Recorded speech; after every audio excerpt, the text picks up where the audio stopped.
Bonjour, mon but c'est de passer un master pour devenir responsable dans le secteur du sanitaire et du social. Pourquoi? C'est parce que j'ai des projets. En voici un. C'est de parler des litiges dans l'Église catholique, entre membres du clergé, entre clergé et fidèles ou entre fidèles, qu'ils soient en groupe ou seuls. Cela, ça vient déjà d'un chiffre. Un chiffre hallucinant. Rendez-vous compte quand même. 70 ans. Oui, 70 ans, c'est le temps de silence de la pédophilie dans l'Église. Oui, quand on y observe de plus près, c'est parce que déjà c'est un tabou. La pédophilie, on n'en parle pas. Les victimes, les acteurs, les responsables des acteurs, les communautés autour, les proches et les familles. Et quand on y observe aussi un peu de plus près, il y en a dans les écoles, il y en a dans d'autres structures. Ce qui veut dire que ça vient de la construction elle-même, de l'organisation elle-même des structures. Mon projet, il vient d'une observation. Aucune écoute attentive et encore moins de concret lorsque une personne a un problème dans l'Église catholique et qui plus est avec un membre du clergé. Alors, ce serait d'avoir une commission indépendante, telle celle de la pédophilie dans l'Église. Indépendante, c'est-à-dire financièrement, d'avoir des membres qui puissent être le plus impartial possible. Mon idée,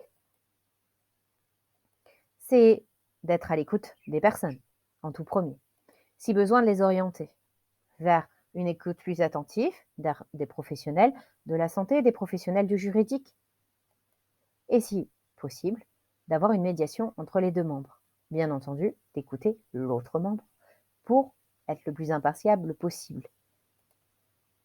Et cela pour trouver en tout cas une solution à la personne qui vient et qui en a besoin. Que ce soit une équipe. Mon projet, il est d'avoir des personnes motivées pour trouver les financements le plus possible, durables, des matériels durables, d'avoir les moyens que cette commission puisse se faire à petite échelle et pourquoi pas à grande échelle. En tout cas, effectivement, de connaître le sujet, de mieux le comprendre, de voir ce qu'il puisse exister en France et ailleurs. Dans mon jargon de mon métier, c'est ce qu'on appelle cibler les besoins pour que le projet puisse être solide et durable dans le temps. Si vous êtes intéressé, voici mon adresse.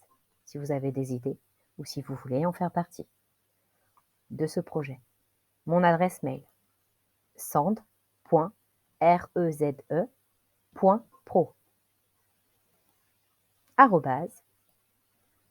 @gmail.com.